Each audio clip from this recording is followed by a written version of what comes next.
हवा महल विधायक बाल मुकुंद आचार्य रमजान में घरों पर लगाए तेज आवाज वाले लाउड स्पीकर को बंद करवाने की मांग कर रहे थे, जिसके बाद प्रताप सिंह खाचरियावास और गोविंद सिंह डोटासरा ने उनकी क्लास लगा दी थी। प्रताप सिंह खाचरियावास ने बाल मुकुंद को शैतान कहा तो गोविंद सिंह डोटासरा ने नमूना। गोविंद सिंह डोटासरा ने ये भी कहा था कि इनकी ऐसी हरकतों से किसी का भी दिमाग फिर सकता है और बाल मुकुंद के साथ कोई घटना हो सकती है। साथ ही डोटासरा ने सरकार से बाल मुकुंद आचार्य को सुरक्षा बढ़ाने को भी कह दिया। अब बाल मुकुंद आचार्य ने डोटासरा पर आरोप लगाते हुए कहा कि डोटासरा ने ही उनको मारने की प्लानिंग की है और इसके लिए उन्हीं ने किसी को सुपारी दी है। सुनिए बाल मुकुंद आचार्य ने डोटासरा पर और क्या कहा। के बयान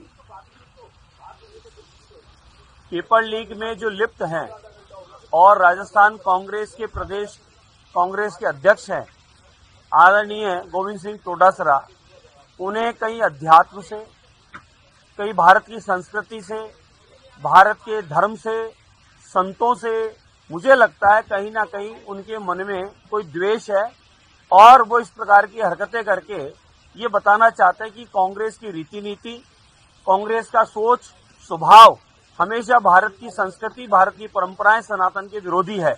इसीलिए उन्होंने इस प्रकार के शब्द बोले। दूसरा, उनके बयान से एक चीज और समझ में आई, जैसा प्रेस वार्ता में उन्होंने कहा कि मुझे किसी दुर्घटना हो सकती है, मेरे साथ में कुछ बुरा घटित हो सकता है।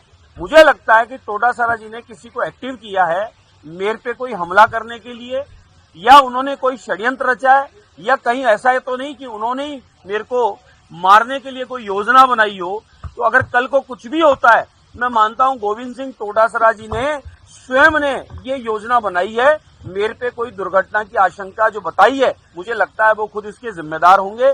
क्यों कि उन्होंने कहा है कि मेरी सुरक्षा बढ़ानी चाहिए, मेरे साथ कल को कुछ हो सकता है। तो मेरा मानना है कि डोटासरा जी ने कोई योजना बनाई है, कोई षड्यंत्र रचा है मेरे नुकसान का। इसलिए मैं मानता हूं कि डोटासरा जी अपने बयानों से अपने आप को जरूर चर्चित दिखाना चाहते हैं, लेकिन ये हम सबको पता है आदरणीय जूली साहब जिस प्रकार से इस समय फ्रंट पे खेल रहे हैं और कांग्रेस में उनका मान सम्मान और कद बढ़ा है, और कहीं ना कहीं आज वो सदन के बाहर होने से विपक्ष की पूर्णता एक भूमिका के रूप में जूली साहब अच्छी निभा रहे हैं, और उनकी वजह से जो अवरोध था वो समाप्त होकर बहुत अच्छा सदन चल पा रहा है। तो मेरे को लगता है कि कहीं वो भी उनको तकलीफ है और उस तकलीफ की वजह से बौखलाहट में या कोई मानसिक समस्या होने से वो इस प्रकार की शब्द बोलकर और कहीं माहौल बनाने का वो प्रयास कर रहे हैं।